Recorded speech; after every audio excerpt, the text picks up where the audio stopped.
আজ থেকে ২০০ বছর পরে আমাদের কি হবে আমরা কি কেউ বলতে পারি? আমরা কি আমাদের ভবিষ্যৎটাকে দেখতে পাচ্ছি? না, পাচ্ছি না। ঠিক যেরকম আজ থেকে ২০০ বছর আগে আমার সংসারের অর্থাৎ আমার পরিবারের কার কী হয়েছিল সেটা আমি দেখতে পাচ্ছি না, ঠিক সেইভাবেই আজ থেকে ২০০ বছর পরে আমার ভবিষ্যৎ প্রজন্ম তারা কিভাবে চলবে তা আমি জানি না।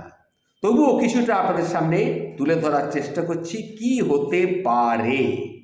শুনুন, আজ থেকে ২০০ বছর পর আমার বাড়িতে, আমার ঘরে যারা বসবাস করবে, যারা আমার জায়গা জমি ভোগ করবে, তাদেরকে কিন্তু আমি চিনি না, তারাও আমাকে চিনবে না। কারণ তাদের জন্মের অনেক আগেই আমি কবরের তলায় চলে গেছি, কিংবা আমার দেহটা আগুনে পুড়ে ছাই হয়ে গেছে। ততদিনে মুছে যাবে আমার নাম, আমার নিশানা, কবরটাও নিশ্চিহ্ন হয়ে যাবে। আমার সন্তানেরা যতদিন বেঁচে থাকবে ততদিন তারা হয়তো আমার কথা মনে পড়লে একটু দীর্ঘ নিঃশ্বাস ফেললেও ফেলতে পারে, কিন্তু তাদের মৃত্যুর পর তাদের সন্তানেরা তাদেরকে যতটুকু মিস করবে আমাকে কিন্তু ততখানি তারা মিস করবে না।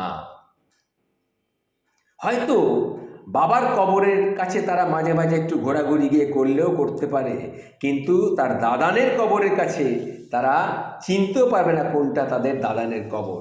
আর যদি আগুনে পুড়ে দেহটা ঝলসে গিয়ে থাকে তাহলে তো আমি দেয়ালে শুধু ছবি হয়েই ঝুলব।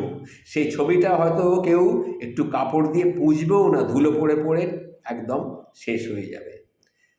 তাহলে বুঝতেই পাচ্ছেন, পরের প্রজন্ম আমাদের বেশি দিন আর মনে রাখবে না। কারণ কি, আমরা তো নিজেকে দিয়েই বুঝতে পারি। আজ থেকে ২০০ বছর আগে মারা গেছে আমার দাদার দাদা, মানে আমার ঠাকুরদার দাদু, ঠাকুরদা, যিনি আমাদের পূর্বপুরুষদের জন্য ঘর বাড়ি জায়গা জমি রেখে গেছেন। একই বাড়ি একই জমি আমরা কিন্তু এখনো ভোগ করছি, কিন্তু ওনার কবরটা কোথায় সেটা কিন্তু আমি জানি না।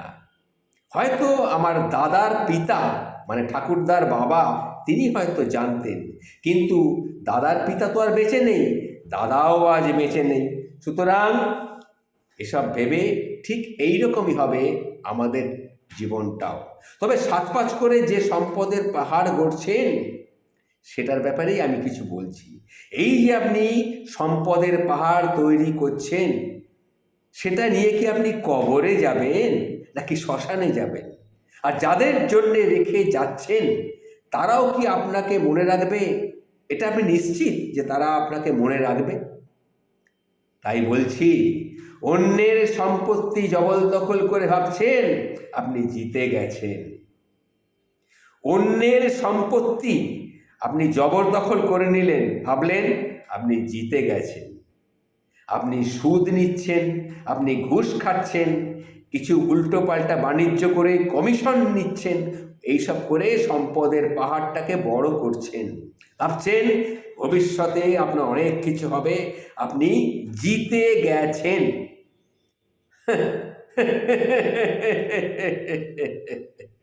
আসলে আসলে আপনি অত্যন্ত একটা বোকা মানুষ।